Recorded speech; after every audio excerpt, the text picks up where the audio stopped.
தமிழ் 7 நாள் விழா என்கிற தலைப்பில் பாவலரேறு தமிழ்களம் ஒருங்கிணைப்பில் இந்த நிகழ்ச்சி நடக்கிறது. கடந்த ஆண்டு தமிழ்நாடு அரசு தமிழ் வார விழா என்கிற தலைப்பில் இந்த அறிவிப்பை செய்திருந்தது.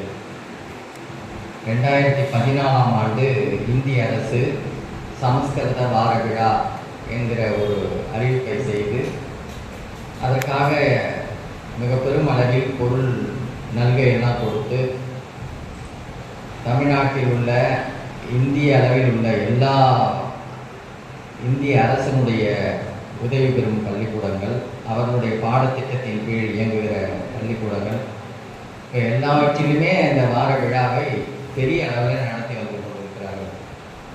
ஏறத்தாழ 12 ஆண்டுகளாக அறிவிப்பின் கீழ் நடக்கிறது. ஆனால் அதற்கு முன்பாகவே 1950கள் தொடங்கிய சமஸ்கிருதத்திற்கான எல்லா திட்டங்களோடு இந்திய அரசு பல்வேறு நன்மைகளை செய்து ஒதுக்கீடுகள் செய்து அதை வளர்ச்சி கொண்டு வருவதை பற்றி நமக்கு நல்லா தெரியும். அதற்கான நிலையில் தமிழை கல்வி மொழியாக, ஆட்சி மொழியாக, அலுவல் மொழியாக, நயன்மை மொழியாக, வழிபாட்டு மொழியாக ஆக்குவதில் மிக பெரும் அழுத்தமான முயற்சியை தமிழ்நாடு அரசு எடுத்தது என்று நாம் சொல்வதற்கில்லை. ஒரு அறிவிப்பாக செய்ததும் அதற்கான சில முயற்சிகளையும் செய்தார்கள் என்பது உண்மையானாலும் கூட இந்திய அரசை வலிமையாக எதிர்த்தோ அல்லது இதை கொண்டு வந்தே ஆக வேண்டும் என்கிற ஒரு பெரும் முயற்சியிலேயோ செயல்பட்டதாக நாம் உணர முடியவில்லை. ஆனால் எடுத்த சில முயற்சிகளை கூட தடை செய்வதற்கு மிக பெரும் அளவில் பார்ப்பன கூட்டம், அதிகார கூட்டங்கள் எந்த அளவுக்கு தடை செய்தன என்பதையும் நாம் தெரிந்து கொள்ள வேண்டும். வழிபாட்டுக்குரிய நிலையில் தமிழை வழிபாட்டு மொழியாக ஆக்க வேண்டும் என்கிற ஒரு திட்டத்தை போட்ட உடனே உச்ச நீதிமன்றம் போய் அதற்கு தடை ஏற்படுத்தினதும் அதை மறுத்து பாவலரேறு ஐயா அவர்களை கூட ஒரு வழக்கு தொடுத்து அந்த வழக்கில் கூட வழிபாடுகளை செய்து கொள்ளலாம், தமிழிலும் செய்து கொள்ளலாம் தான் உச்ச நீதிமன்றம் அதற்கான தீர்ப்புரையை வழங்கினது. ஒரு சின்ன முயற்சியை கூட அந்தந்த மாநில மொழிகளில் ஏற்படுத்திக் கொள்வதற்கு எந்த வகை அடித்தளத்தையும் மாநில அரசு தானாக உருவாக்கி கொள்ள முடியவில்லை என்று நாம் நன்றாக தெரிந்த செய்திகளாக இருக்கிறது. அதுவும் குறிப்பாக நம்முடைய உலக அளவில் ஒப்பிட முடியாத ஒரு பழமை வாய்ந்த மொழி, செழுமையான இலக்கணத்தை பெற்றிருக்கக்கூடிய மொழி, 10,000 ஆண்டுகளுக்கு முன்னால் வேறு எந்த மொழிகளும் தோன்றுவதற்கு முன்பாக உலக மொழிகளுக்கெல்லாம் தாயாக, குறிப்பாக திராவிட மொழிகளுக்கெல்லாம் தாய்மொழியாக, சமஸ்கிருதத்துக்கு மூல மொழியாக இருக்கிறது என்று பாவாணர் அவர்கள் ஆய்வு அடிப்படையில் சுட்டிக்காட்டிய மொழிக்கு நாம் ஒரு காலம் முழுக்க விழா எடுக்க வேண்டியதும் அதை பின்பற்றி அதனுடைய வேற்றுமொழி கலப்பில்லாமல் பேசுகிற ஒரு நடைமுறையை உருவாக்க வேண்டும் என்பது நம்மளுடைய நோக்கமும் செயல் திட்டமாகவும் இருக்கணும். ஆனால் அப்படியான ஒரு சூழல் இன்றைக்கு எளிதாக வாய்க்கவில்லை என்பதையும் நாம் தெரிந்து கொள்ள வேண்டும். பெருமுயற்சி எடுத்தார்கள் மறைமலைகளார் அதற்கான முயற்சி. அதற்கு முன்பாக தமிழை கால்டுவெல்லினுடைய சுட்டிக்காட்டலுக்கு பிறகு தமிழ்தான் ஆரியத்திற்கு தொடர்பற்ற ஒரு மொழியாக, ஒரு பெரும் அடித்தள மொழியாக இருக்கிறது என்பதை கால்டுவெல் மிக ஆழமாக சுட்டிக்காட்டிய பிறகு அதன் பிறகு அதற்கான முயற்சிகள் பெரிய அளவில் நடந்தது. மறைமலைகளார் தூய தமிழ் முயற்சிக்காக இயக்கமே உருவாக்கினார். அவருடைய ஞானசாகர் இதழை தமிழ்படுத்தி அறிவு கடல் என்பதாக நடத்த தொடங்கினார். அதன் பிறகு பாவாணர் ஒற்றை மாந்தராக மிக பெரும் முயற்சி எடுத்து அவருடைய ஆக்கங்கள் எல்லாம் நாம் அளவிட முடியாத ஒரு பேராக்கங்கள். அவருடைய ஆய்வு இன்றைக்கும் நாம் முழுமையாக அறிய வேண்டிய ஆய்வுகளாக எடுத்து கையாள வேண்டிய, பரப்ப வேண்டிய ஆய்வு கருத்துக்களாக இருக்கிறது. 40க்கும் மேற்பட்ட அரிய ஆய்வு நூல்கள், அவருடைய நூல்கள் எல்லாமே. அந்த நூல்களுடைய செய்திகள் இன்னும் முழுமையாக பரப்பப்படவில்லை. நம்முடைய தமிழில் இளங்கலை முதுகலை படிக்கக்கூடிய மாணவர்கள் கூட அவருடைய மொழி நூல்கள் பின்னடைவுகள், அவருடைய பெரும் முயற்சி தொடக்கத்தில் ஒரு குடத்தில் இட்ட விளக்கு போல் அறிஞர்கள் நடுவில் மட்டுமே அறிந்திருந்த நிலையில அதை குன்றில் இட்ட விளக்கு போல் பெருமளவில் பரப்பியது தென்மொழி தான். பாவலரேறு ஐயா பெருஞ்சித்திரனார் அவருடைய பெரும் முயற்சியில தான் அவருடைய செயற்பாடுகள், கருத்துகள் மிக பெரும் அளவில் தமிழகத்திற்கு மட்டுமன்றி உலகமெல்லாம் பரவ தொடர்ந்தது, பரப்பப்பட்டது. தென்மொழியிலே அவர் சிறப்பு ஆசிரியராக அமர்த்தி அதற்கான ஏற்பாடுகளோடு செய்தார். அதற்கு முன்பாக பாவலரேறு ஐயா அவருக்கு ஆசிரியர் என்கிற நிலையிலிருந்து அவருடைய பணியை எப்படியாவது அவருக்கு ஒரு சிறந்த ஆக்க பணிகளை அவருடைய செந்தமிழ் சொற்பிறப்பியல் அகரமுதலி திட்டத்தை உருவாக்குவதற்கான வழித்தடத்தை செய்து கொடுக்க வேண்டும் என்கிற பெரும் முயற்சி எடுத்தது தென்மொழி பாவலரேறு ஐயா அவர்கள் தான். அண்ணாமலை பல்கலைக்கழகத்தில் அதை இணைத்து செயல்படுத்துவதற்காக அதற்கான குழு அமைக்க வேண்டும் என்பதற்காக பாவேந்தர் அவர்களிடம் மிகவும் வலியுறுத்தி அவரையே அழைத்து கொண்டு போய் பாவேந்தரை அழைத்து கொண்டு போய் அண்ணாமலை பல்கலைக்கழகத்தினுடைய வேந்தரிடம் பேசி பாவாணர் அவர்களுக்கு ஒரு துறை ஒன்று உருவாக்கி அந்த துறை வழியாக செந்தமிழ் சொற்பிறப்பியல் அகரமுதலி திட்டத்தை உருவாக்குவதற்காகவும் அதற்கான ஏற்பாடுகளை செய்வதற்காகவும் பெரும் அழுத்தம் கொடுத்தார்.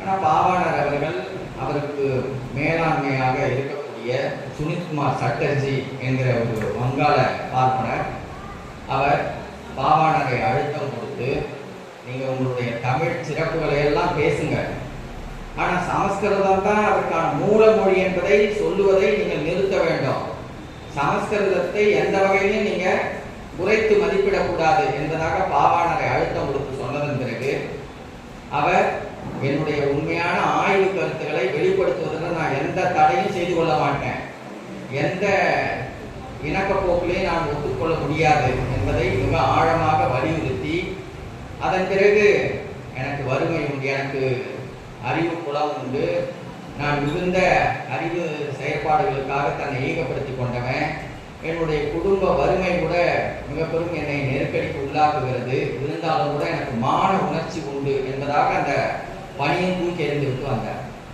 தென்மொழியிலேயே அவருடைய தொடர்ந்த கட்டுரைகள் வெளிவந்தன. இவையெல்லாம் தூய தமிழுக்கான ஒரு பெரும் முயற்சி. தனித்தமிழ் இயக்கத்தின் தோற்றமும் வளர்ச்சியும் என்பதாக பாவலரேறு ஐயா அவர்கள் சிறு நூலாக ஒரு ஆய்வு கட்டுரை எழுதினார். அதையே மிக பெரும் விரிந்த நூலாக எழுத வேண்டும் என்பது அவருடைய திட்டம். இருந்தாலும் 1981 5ஆம் உலகத்தமிழ் மாநாட்டுக்காக, அந்த மாநாட்டு மலருக்காக அந்த கட்டுரை எழுதி தந்தார். அந்த கட்டுரையின் வழியாக தனித்தமிழ் இயக்கத்திற்காக தமிழ் தூய்மைப்படுத்த வேண்டும் என்கிற முயற்சிக்காக என்னென்ன செயல்பாடுகள்லாம் நடந்தன என்பது பற்றி மிக விரிவான கட்டுரை, எண்ணற்ற செயல்பாடுகளை எல்லாம் அதில் சுட்டி காட்டியிருப்பார். அந்த சுட்டிக்காட்டல் வழியாக ஒரு பெரிய மறுமலர்ச்சி உருவானது. 1949 திராவிட முன்னேற்ற கழகம் தொடங்குவதற்கு முன்பாக சில நிலைகளில் தமிழுக்கான ஒரு பெரும் முயற்சியோடு அவர்களும் இருந்தார்கள். அன்றைக்கு தலைமையில் இருந்தவர்கள் எல்லாம் தமிழ்படுத்துவதற்கான, தமிழ்படுத்தி பேசுவதற்கான பெரும் முயற்சியோடு ஈடுபட்டவர்களாகத்தான் இருந்தாங்க. அவர்கள் தான் தொடக்கத்தில் தன்னுடைய பெயர்களை எல்லாம் மறைமுறைகளுக்கு பிறகு ஒரு தேர்தல் கட்சி வழியாக தன்னுடைய பெயர்களை தமிழ்படுத்தி கொள்ள வேண்டும் என்பதை அறிவிப்பாக செய்து மாற்றிக்கொண்டது திராவிட முன்னேற்ற கழகம் தான். அதனால் அந்த கழகத்தினுடைய பெரும் முயற்சியினால் அன்றைக்கு தலைமை பொறுப்பில் இருந்தவர்கள் மட்டுமல்ல, அதனுடைய கட்சியினுடைய உறுப்பினர்கள்லாம் கூட எண்ணற்றவர்களும் தங்களுடைய பெயர்களை தூய தமிழ்படுத்தி கொண்டார்கள். அந்த வகையில் அவர்களுடைய முயற்சி பெரும் சிறப்பாகத்தான் இருந்தது. அதுவரை பேராய கட்சி ஆட்சியில் இருந்த அலுவல் பணிகளில் இருந்த வேற்று சொற்களை எல்லாம் திமுக ஆட்சிக்கு வந்ததன் பிறகு பெருமளவில் கலைந்தாங்க. ஆட்சி சொல் அகராதிகள்லாம் உருவாக்கப்பட்டன, சட்ட சொற்கள் அகராதிகள் உருவாக்கப்பட்டன. அதற்கு முன்பு நடந்த முயற்சிகள்லாம் 1965 தான் சென்னை பல்கலைக்கழகம் ஒரு ஆங்கிலம் தமிழ் அகராதி ஒன்றை பெருமளவில் ஐயா அப்பாதுரையார் அவர்களை கொண்டு அந்த அகராதியை ஒன்று தொகுத்தாங்க. அதுதான் முதல் வெளிவந்த ஓரளவுக்கு பெருமளவில் தூய தமிழ் உள்ள ஒரு அகராதியாக அமைந்தது. அதற்கு முன்பாக 1919 தொடங்கி தமிழ் பேரகராதி, தமிழ் லக்சிகன் சென்னை பல்கலைக்கழகத்தில் தோற்றம் கொண்டிருந்தாலும் கூட அவையெல்லாம் மிக பெரும் கலப்பு சொற்களோட வேற்றுமொழி கலப்பு சொற்களோட சமஸ்கிருதத்தை பெருமைப்படுத்துவதற்கான அந்த 7 மடலங்களும் இருந்ததை பாவாணர் மிக கடுமையாக கண்டித்து சென்னை பல்கலைக்கழக அகராதியினுடைய சீர்கேடுகளே ஒரு நூல் எழுதியிருக்கிறார். அதனால இந்த படிநிலை வளர்ச்சிகளை பார்த்து வரணும். திமுக ஒரு கட்டம் வரைக்கும் அதற்கான பெருமுயற்சிகளோட செய்து வந்தது. நாளடைவில் படிப்படியாக அவருடைய முயற்சிகள் சரிய தொடங்கினது. பெருமளவில் தமிழுக்கான தூய தமிழுக்கான பெருமுயற்சிகளை செய்யல. அந்த பின்னடைவு கல்வி வழியாகவும் அவர்களால் ஈடுபடுத்த முடியல. இந்திய அரசுக்கு சாய்காலோட அரசியல் நிலைப்பாட்டுக்காக எல்லா சரிவுகளோடும் இருக்க தொடங்கிட்டாங்க. அதன் பிறகு படிப்படியாக தமிழை பரப்புவதற்காகவும் அதற்கான பெருமுயற்சிகளையும் இடித்துரைக்கிற நிலைகளில் தென்மொழி வழியாக பாவலரேர் அவர்கள் மிக கடுமையாக அதை சுட்டி காட்டியே வந்தாங்க. ஒவ்வொரு முறையுமே ஒவ்வொரு தேர்தல் காலத்திலையும் சரி, தேர்தலுக்கு இடைப்பட்ட காலத்திலையும் சரி, வந்த தென்மொழியில தொடர்ச்சியாக எழுதி வந்தாங்க. விடுதலை மாநாடு, உலகத்தமிழ் மாநாடு, உலகத்தமிழ் கழகம்னு ஒரு கழகம் தோற்றுவிக்கப்பட்டது 1967 பாவாணர் அவர்களை தலைவராக கொண்டு பாவலரேர் ஐயா பெருஞ்சித்திரனார் அவர்கள் அதனுடைய பொதுச் செயலாளராக அமர்த்தப்பட்ட நிலையில உலகத்தமிழ் கழகம் தோற்றுவிக்கப்பட்டது. முதல் மாநாடு தொடக்க மாநாடாக திருச்சியிலையும், அதன் பிறகு பரமக்குடியிலையும், அப்பொழுது பரமக்குடிக்கு அடுத்து மதுரையிலையும் நடந்தது. பெருவாரியான தமிழ் அறிஞர்கள், பேராசிரியர்கள், தமிழ் ஆர்வலர்கள் எல்லாம் அதில் இணைய தொடங்கினாங்க.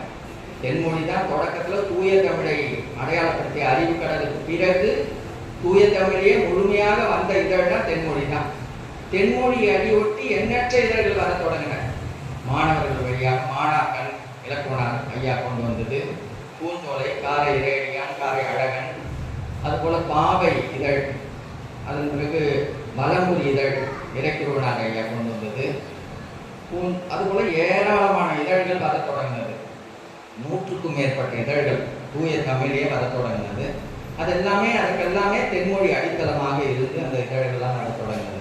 எப்படி திராவிட முன்னேற்ற கழகம் தொடங்குகிற பொழுது அரசியல் பரப்பலுக்காக எண்ணற்ற இதழ்கள், திராவிடன், தமிழ்நாடு, மாநிலம் பற்றியான செய்திகளை, மாநில உரிமைகள் பற்றியான செய்திகளை பற்றியான அழுத்தங்கள்லாம் கொடுப்பதற்காக எண்ணற்ற இதழ்கள் அங்கு வந்ததோ, அதுபோல அடிப்படை ஏந்துகளை இல்லாத நிலையில தூய தமிழ் இயக்கத்தின் வழியாக எண்ணற்ற இதழ்கள் பரப்பல் முயற்சியில் ஈடுபட்டன. இதெல்லாம் ஒரு பெரிய ஒரு எழுச்சிக்குரிய காலமாக, தூய தமிழுக்கான எழுச்சிக்குரிய காலமாகவே அவையெல்லாம் நடந்தன. அந்த எழுச்சியினுடைய தொடர்ச்சியாக அதன் பிறகு வந்த தேர்தல் கட்சிகள், குறிப்பாக பாட்டாளி மக்கள் கட்சி வந்ததன் பிறகு தூய தமிழுக்காக ஒரு பெரும் செயல்பாடுகளை செய்ய தொடங்கினாங்க. எல்லாருடைய பெயர்களையும் அறிவிப்பாகவே செய்தாங்க. அதெல்லாம் வரவேற்கக்கூடிய ஒரு பெரும் மகிழ்ச்சிக்குரிய செயல்கள். 90களில் அதெல்லாம் நடந்தது. அந்த 90களில் அவர்களுடைய கட்சியிலேயே பெரிய அளவில் எல்லாரும் தமிழ் படுத்திக் கொள்ள வேண்டும். அதில் ஒரு சில அவலங்களும் நம்ம எண்ணி பார்க்க வேண்டும். திராவிட முன்னேற்ற கழகத்தில் பலரும் தலைமை பொறுப்பில் இருந்த எண்ணற்றவர்கள் தங்களுடைய பெயர்களை தமிழ்படுத்தி கொண்டாலும் கூட பின்னால் முதலமைச்சராக வந்த அருட்செல்வனார் என்று பாவாணர் அவர்களாலையும் பாவலரேர் அவர்களாலையும் அழைக்கப்பட்ட கலைஞர் கருணாநிதி அவர்கள் தன்னுடைய பெயரை மாற்றிக்கொள்ளவில்லை என்பது ஒரு பின்னடைவு. அதே போலதான் பாட்டாளி மக்கள் கட்சியில் எண்ணற்றவர்கள் தங்களுடைய பெயர்களை மாற்றிக்கொண்டாலும் கூட அதனுடைய நிறுவன தலைவர் என்ற ஐயா மருத்துவர் ராமதாஸ் அவர்கள் தன்னுடைய பெயரை மாற்றிக்கொள்ளல. அதனால ஒரு அழுத்தம் கட்சிக்குள்ளார கிடைக்கல. ஆனா எண்ணற்றவர்கள் மாற்றினாங்க. அவர்களுடைய மக்கள் தொலைக்காட்சி மிக பெரும் தூய தமிழ் பரப்பல் பணிகளையும் செய்தது. யார் யார் தூய தமிழ விளம்பர பலகைகள் வைத்திருக்கிறாங்க அவர்களெல்லாம் போய் நேர்காணல் செய்வது, அவர்களுடைய கருத்துக்களை எல்லாம் கேட்பது, தமிழில் பேசு தங்க காசு என்பதாக ஒரு நிகழ்ச்சியை நடத்தினாங்க. ஊர் பெயர் பற்றியான செய்திகள், அந்த ஊர் பெயர் பற்றியான செய்திகளில் ஊரும் பேரும் அப்படிங்கிற தலைப்பிட்டு ஐயா புலவர் இறைக்குருவனார் அவர்களையும் அழைத்து அந்த மக்கள் தொலைக்காட்சியில் நிகழ்ச்சிகளை நடத்தி பல்வேறு செய்திகளை வெளிக்கொண்டு வந்ததில் அவர்களை உண்மையாகவே பல நிலைகளில் பாராட்டி ஆக வேண்டும். அதன் பிறகு ஒரு கட்சி அளவில் தூய தமிழ் முயற்சியை செய்தவர்கள் என்று சொன்னால் விடுதலை சிறுத்தைகள் கட்சி. அதே போல் அவரும் தங்களுடைய கட்சியினுடைய எண்ணற்ற தோழர்களுக்கு தொண்டர்களுக்கு தூய தமிழ பெயர் விட வேண்டும் என்பதாக அழுத்தம் கொடுத்து அதற்கான பரப்பல்களை செய்தார். அந்த வகையிலையும் அவரும் பெரிய அளவில் அந்த பரப்பல் முயற்சி.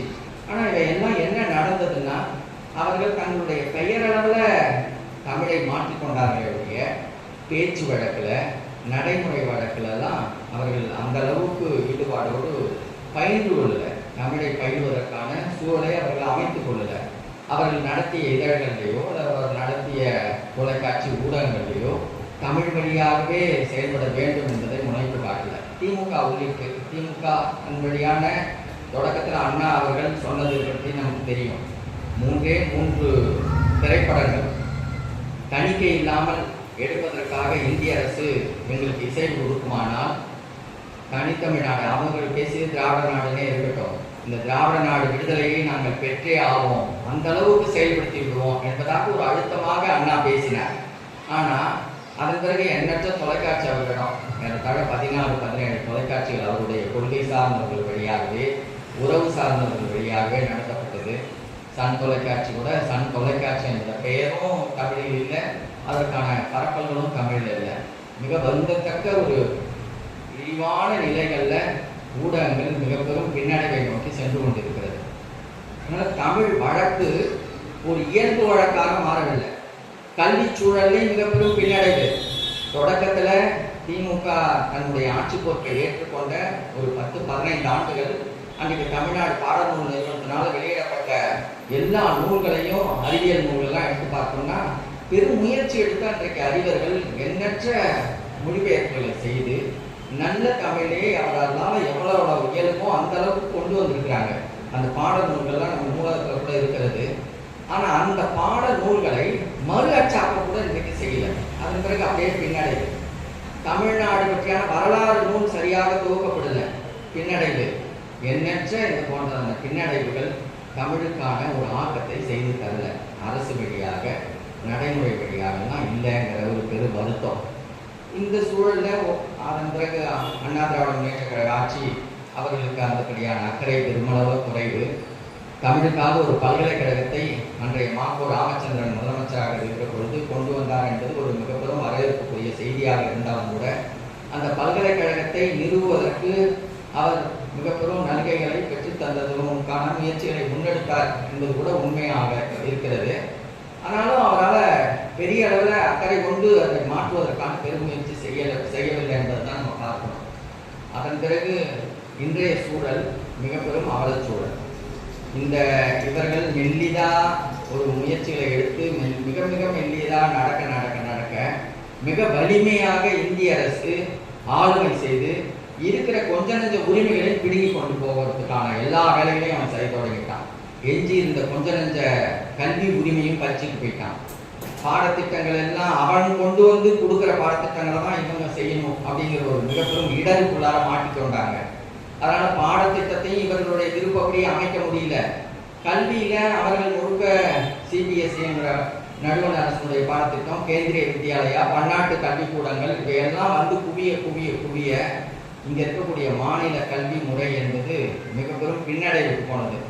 அவர்களை இடித்துரைத்து அவர்களை தமிழ்படுத்துவதற்கான வீறு கொள்ளாம இவங்களும் என்ன பண்ண தொடங்கிட்டாங்கன்னா, தமிழ் வழி கல்வியை விட்டுட்டு கொஞ்சம் வகுப்புகளை ஆங்கில வழி கல்வி வழியிலையும் நடத்துவதற்கான திட்டத்தோட நகர தொடங்கிட்டாங்க. இந்த பின்னடைவு மிக பெரும் பின்னடைவாக போனது. இப்படியான ஒரு பெரும் நெருக்கடி. இந்த நெருக்கடிகளுக்குள்ளாக தமிழுக்காக பல்வேறு துறைகள் தொடக்கத்திலிருந்தே திமுக ஆட்சிக்கு வந்த காலத்திலிருந்தே எண்ணற்ற துறைகள், தமிழ் வளர்ச்சி துறை இருந்தது, உலக தமிழர் ஆட்சி நிறுவனம், இது போன்ற ஒரு 7-8 நிறுவனங்கள் தமிழை வலுப்படுத்துவதற்காகவும் வலிமைப்படுத்துவதற்காகவும் துறைகள் ஏற்பாடு செய்யப்பட்டாலும் கூட அந்த துறையில் இயக்குநர்களாக வந்தவர்கள் கூட தமிழை மீட்பதற்காக திட்டங்களை அரசுக்கு கொடுக்க வேண்டும் என்பதிலோ அல்லது அரசுக்கு அழுத்தம் கொடுத்து மாற்ற வேண்டும் என்பதிலோ பெரிய அக்கறை கொண்டவர்களாகவோ அறிவு பெற்றவர்களாகவோ இல்லை. குறைந்த அளவு அந்த தூய தமிழ் பெயரை கொண்டவர்களாகவோ அந்த நடைமுறை கொண்டவர்களாக இயக்குநர்களாக அமைக்கப்பெறலைங்கிறது இன்னொரு அவலமான செய்தி. அப்படியான ஒரு மிக பெரும் பின்னடைவுகள் வரலாற்றை நம்ம இழந்திருக்கிறோம், முயற்சிகளை இழந்திருக்கிறோம். செந்தமிழ் சொற்பிறப்பில் அகரமுதலி திட்ட இயக்ககத்தின் வழியாக வெளிவந்த அந்த அகரமுதலிகளில் கூட பாவாணரையாருடைய அது பெரும் முயற்சிகள் சரியானபடியில பதிவாக்கப்படாததெல்லாம் பெரும் வருத்தத்திற்குரிய செய்திகளாக அமைந்து போனது. இது போன்ற எண்ணற்ற பின்னடைவுகளையே தொடர்ச்சியாக சந்தித்து கொண்டிருக்கிறோம். பின்னடைவுகளிலிருந்து நம்மை ஈடுபடுத்தி இன்னும் முன்னேறி செல்வதற்கான எந்த வழித்தடத்தையும் இழந்து போயிருக்கிறோம். இன்றைக்கு இதழ்கள் இல்லை, தூய தமிழ் இதழ்கள் தான் இன்றைக்கு தென்மொழி ஒன்று தான் வந்து கொண்டு இருக்குது. மற்ற இயக்கங்களுடைய இதழ்கள் அவரவர்கள் முயற்சி கொண்டிருந்த நிலையில கொஞ்சம் கொஞ்சமாக தமிழ் பேசி கொண்டிருக்கிறாங்க. இயல்பான இயக்கங்களுடைய முன்னெடுப்பில் தமிழ் வழக்கு மொழியாக களப்பற்று பேசுவதற்கான வழக்காடலுக்குரிய மொழியாக யாராலையும் பின்பற்றப்படலை. தூய தமிழுக்காக அல்லது தமிழ் வழி கல்விக்காக பள்ளிக்கூடங்கள், நூற்றுக்கணக்கான பள்ளிக்கூடங்கள் இயங்கி வந்த நிலையில இன்றைக்கு 18-20 பள்ளிக்கூடங்கள் தான் இறுதியாக நடக்கிறபடியான ஒரு பெரும் அவலம். அதுவும் தடுமாறி தங்களை பொருளியல் வழியாக நிலைப்படுத்திக் கொள்ள முடியாத அவலச்சூழல். இப்படியான ஒரு பெரும் நெருக்கடி, எல்லா வகையிலையும் நெருக்கடி. தமிழுக்கான நெருக்கடி மட்டுமல்ல, தமிழ் இனத்தை மீட்டு நிலைப்படுத்துவதற்கான நெருக்கடி, தமிழ் நிலத்தை அல்லது தமிழ் இனத்தினுடைய நாட்டு உரிமைகளை நிலைநாட்டுவதற்கு அரசியல் நெருக்கடி, பொருளியல் நெருக்கடி, வாழ்வியல் நெருக்கடி, எல்லா குடும்ப வாழ்க்கைக்குள்ளாரையும் பார்ப்பனியம் புகுந்து கொண்டது. பேர் வைக்கிறதுல தமிழ் இல்லாதது போலவே வாழ்க்கை நடைமுறையில தமிழ் இல்லை. தங்களுடைய குடும்ப விழாக்களை, குடும்ப நிகழ்ச்சிகளை தமிழில் அல்லது தமிழிய நிகழ்ச்சியில் வழிபட்டு நடத்துவதற்கான குடும்பங்கள் மிக மிக அருகி போய்விட்டன. வெறும் எண்ணிவிடலாம், நூற்றுக்கணக்கான குடும்பங்கள் தான் இப்படியான வழிமுறைகளை இருந்து கொண்டிருக்கின்றன அப்படின்னு எண்ணி சொல்லலாம். பெரிய அளவில் பொது உடைமை பேசுகிறவர்களோ, பெரிய அளவில் இங்கே குமுக மாற்றத்தை பற்றி பேசுகிறவர்களோ கூட தங்களுடைய குடும்ப நிகழ்வுன்னு வருகிற பொழுது அந்த கருத்துக்களில் இருந்து விலகி போகிறார்கள். பார்ட்னர்களை வைத்து திருமணம் செய்து கொள்வது, சமஸ்கிருத ஓதுவார்களை கொண்டு நடைமுறைகளை மேற்கொள்வது என்பது தங்களுடைய பெயர்களை ஏதாவது ஒரு பார்ப்பனர்களுடைய அல்லது அந்த குறித்து சொல்லக்கூடியவர்களுடைய முன்னெழுத்துக்களை ஏற்றுக்கொண்டு அதனால் நாங்கள் வைத்தோம் அப்படின்னு ஒரு சறுக்கல்களோட வாழ தொடங்கிவிட்டார்கள். இப்படியான ஒரு நெருக்கடியான சூழலில் தான் பாவலர் தமிழ்களம் இந்த முயற்சி எடுத்திருக்கிறது.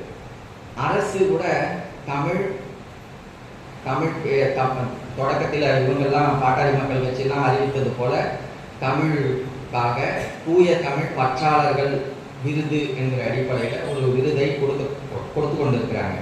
அது எப்படின்னா, யாராவது ஒரு வருடம் ஆய்வு செய்வது, பொதுப்பட ஒரு தொலைபேசியை போட்டு கேட்பது, அந்த ஒரு சில உரையாடல்களில் மட்டும் அவர்களுடைய நெறிகளை ஆய்வு செய்து தேர்வு செய்து அவர்களுக்கு அந்த தொகையை கொடுக்குறது 25,000 ரூபாய்.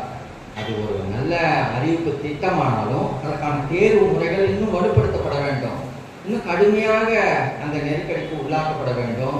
நாம் கடுமையான அழுத்தங்களை கொடுத்து அரசுகளையும் செய்தாக வேண்டும்.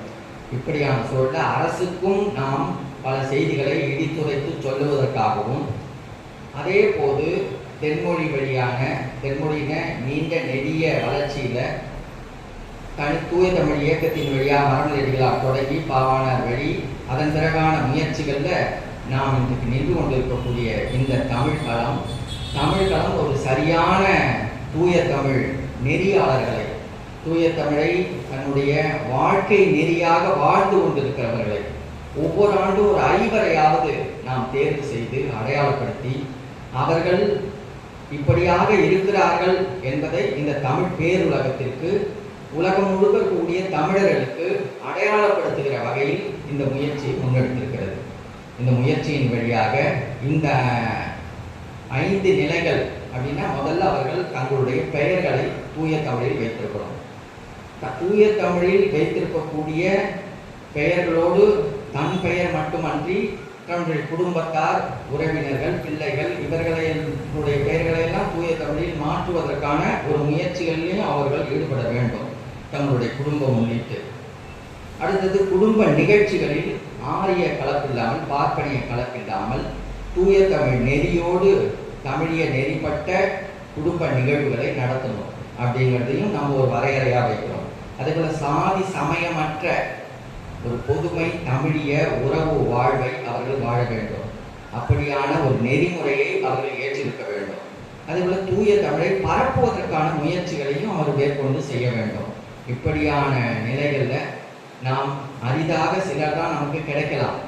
ஆனாலும் அவர்களை அடையாளப்படுத்தி அவருடைய பெரும் அடையாளத்தின் வழியாக பலரையும் நாம் ஈர்ப்புக்குரியவர்களாக மாற்றுவதற்கு இந்த அடையாளங்கள் பயன்படும்.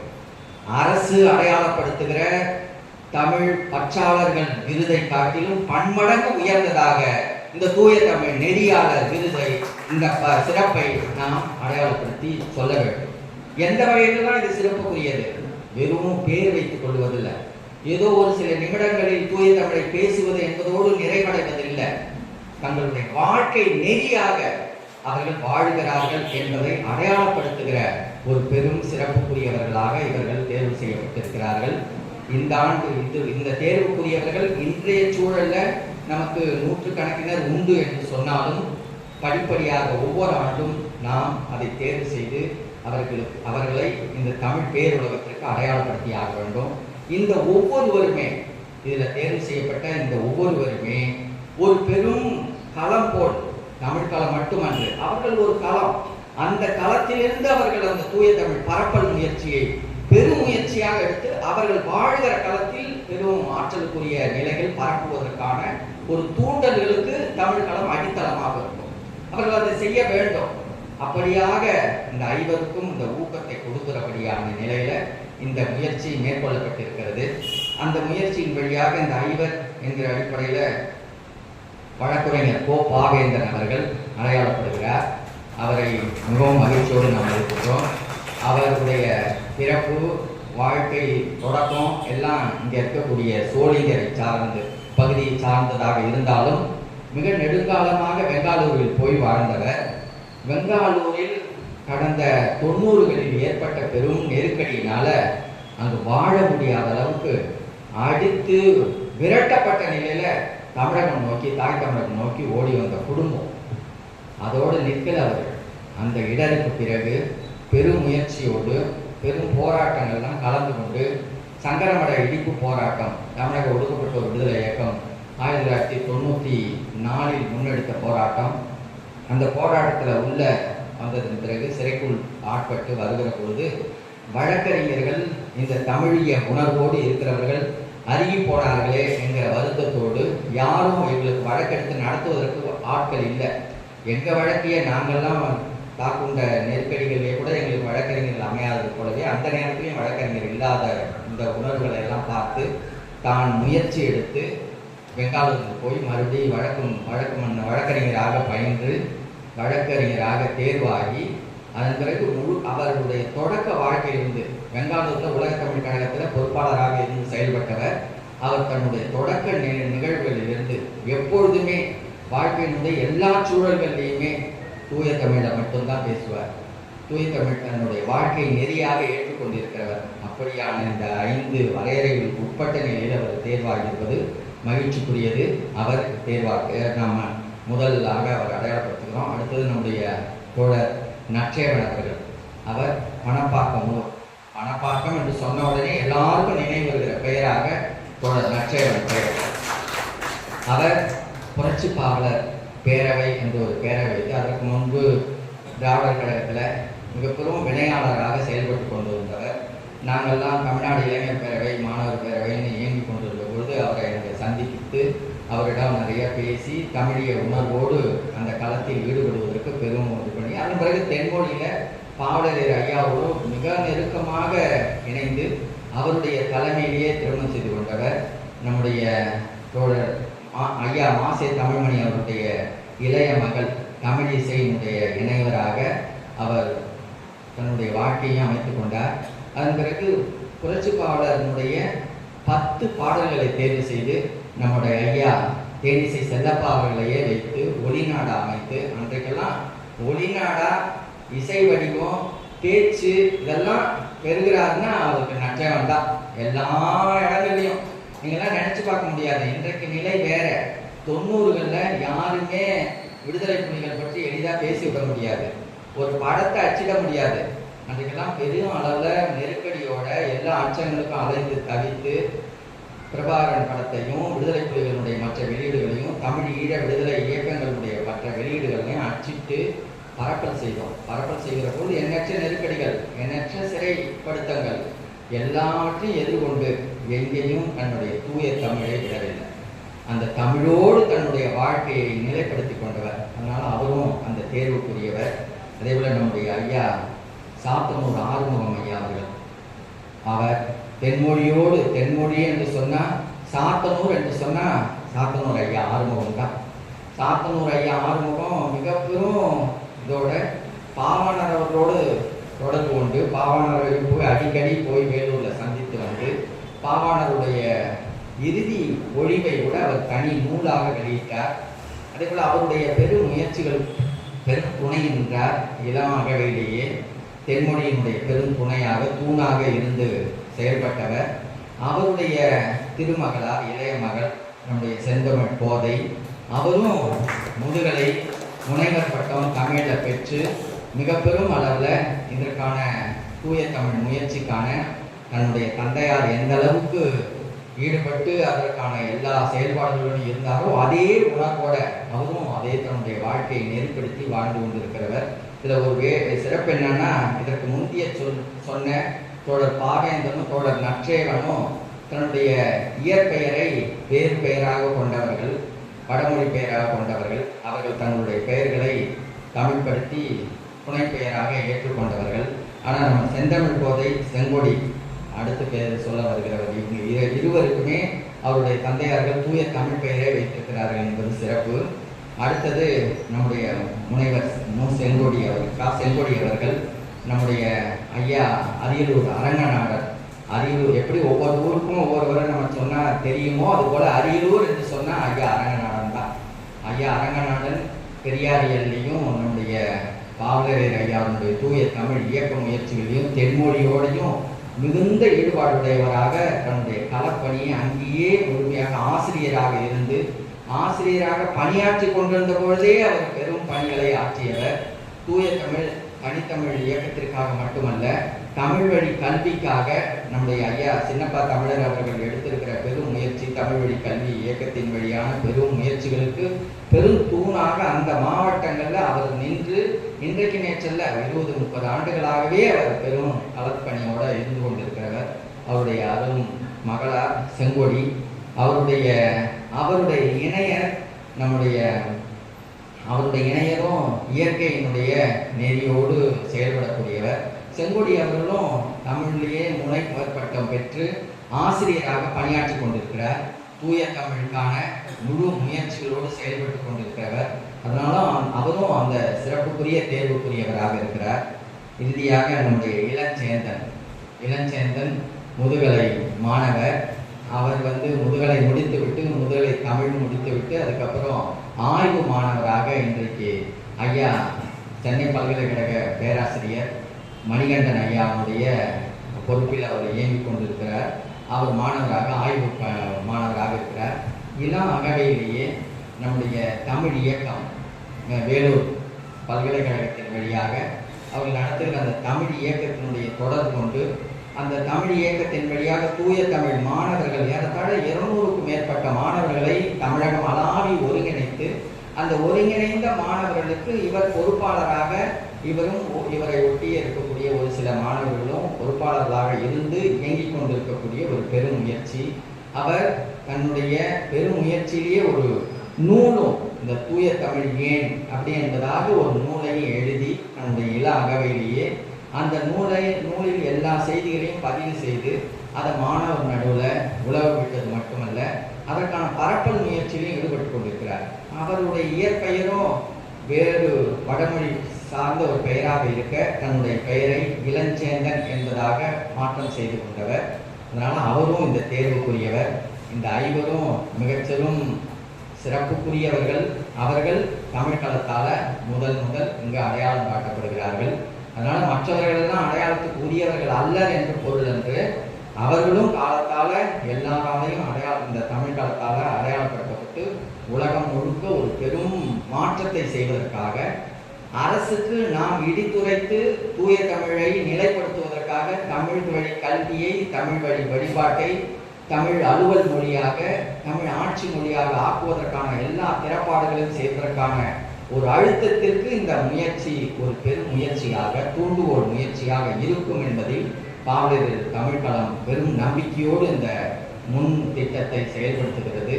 அதற்கான இந்த நிகழ்வுக்கு வருகை நின்றிருக்கிற அனைவரையும் மிகவும் நெஞ்சார நாங்கள் அனைவரையும் வரவேற்கிறோம். இதற்கான சிறப்பு செய்வதற்கான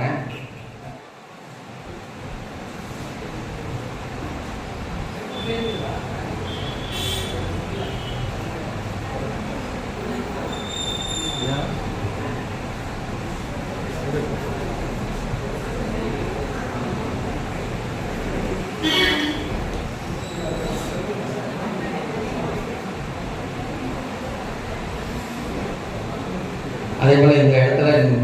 செய்தியை சொல்லியாகணும். இந்த ஐவருக்கும் யார் சிறப்பு செய்வது என்பதில் நம்ம தமிழ் களத்திலேருந்து எண்ணணும். அப்போ எல்லாரும் கலந்து பேசி அதற்காக ஒரு பெரிய தலைவர்களை இவங்களெல்லாம் கூப்பிடுறத விட தென்மொழி தான் இதுக்கு தலைமை.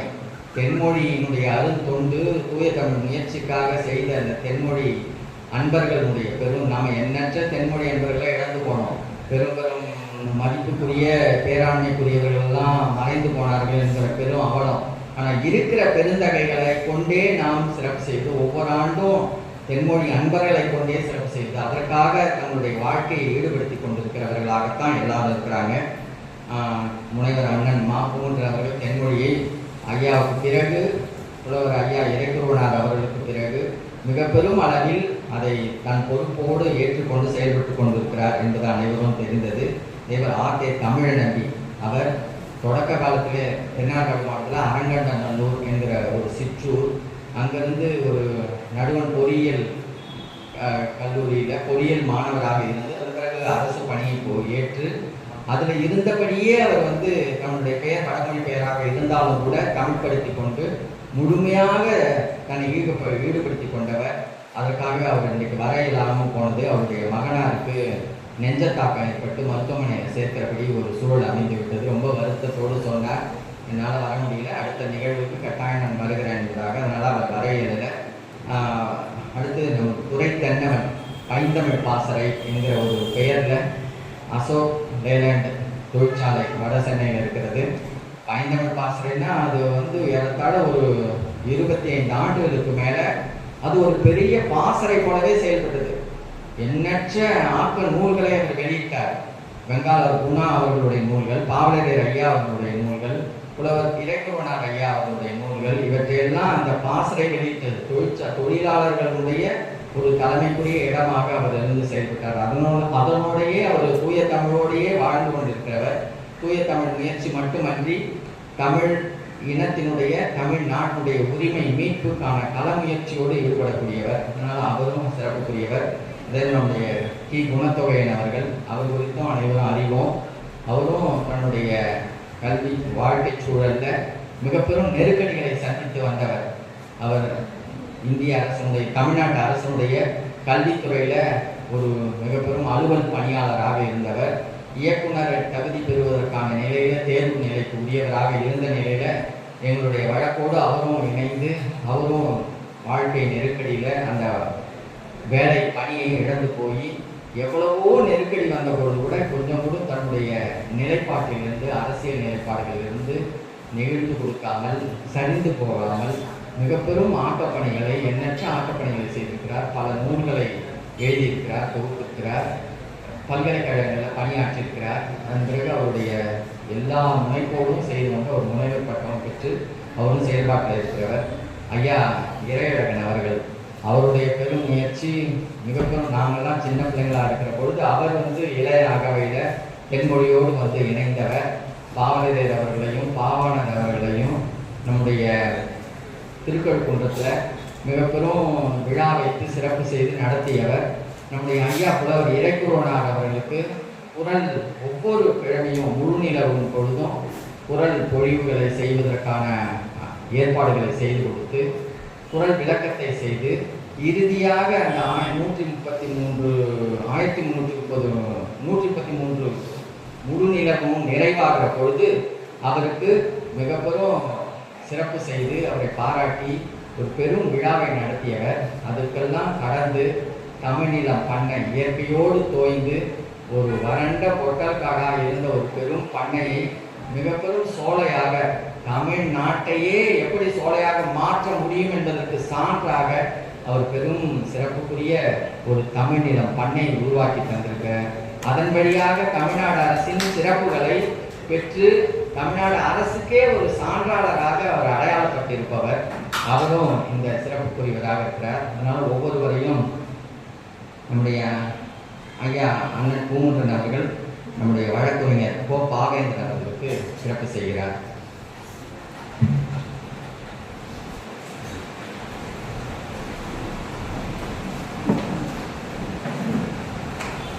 சிறப்பு என்பது நம்முடைய ஐயா பாவலரேர் அவர்களுடைய எழுத்தடைகள் முழுமையாக அவர்களுக்கு ஒரு இணை தரப்படுகிறது.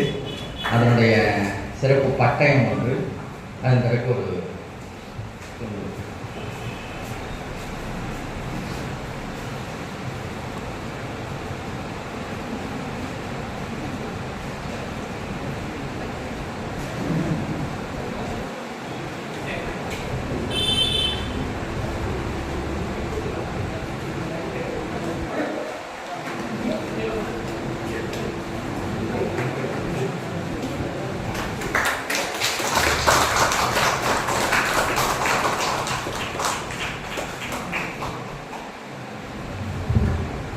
அந்த பைக்குள்ளாக ஐயாவுடைய மொத்த எழுத்தடைகளும் இருப்பதாக கருதுங்க. அந்த பெட்டியை தூக்கி கொடுக்க முடியாது.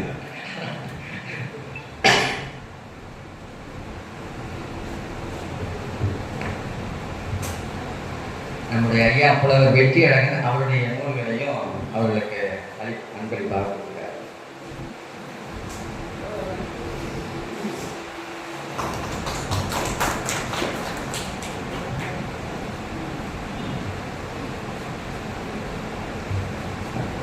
அடுத்து நம்முடைய அன்பு தோழர் நற்றேவன் அவர்களுக்கு நம்முடைய ஐயா இறையழகன் அவர்கள் சிறப்பு செய்கிறார்.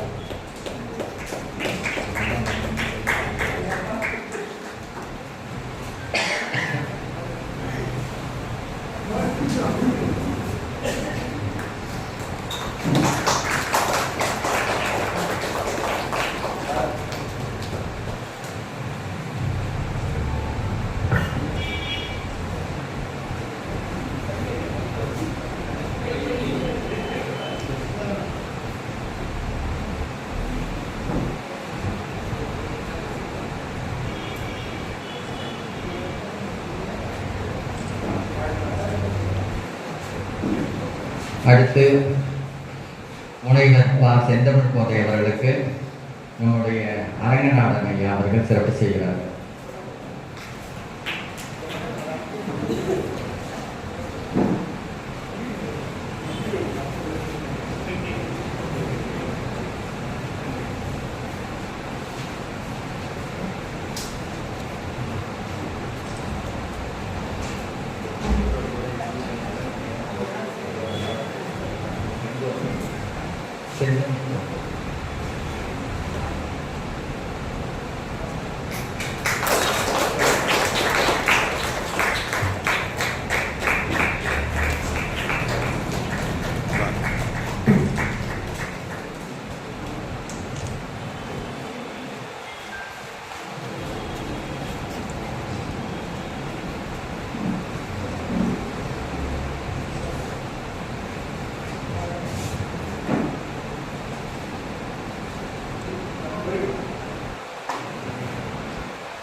அடுத்து முனைவர் செங்கோடி அவர்களுக்கு நம்முடைய ஐயா துரை தென்னவன் அவர்கள் சிறப்பு செய்கிறார்.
அடுத்து நம்ம அன்பு நண்பர் இளஞ்சேந்தர் அவர்களுக்கு முனைவர் ஐயா குணத்தொகை அவர்கள் சிறப்பு செய்கிறார்.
சிறப்பு செய்யப்பட்டவர்கள் அனைவரும் ஒரு வரிசையாக நின்று, ஆமாம், வரிசையாக அனைவருமே நின்று அந்த பட்டயத்தை மட்டும் எடுத்து கொண்டு வந்துருக்காங்க.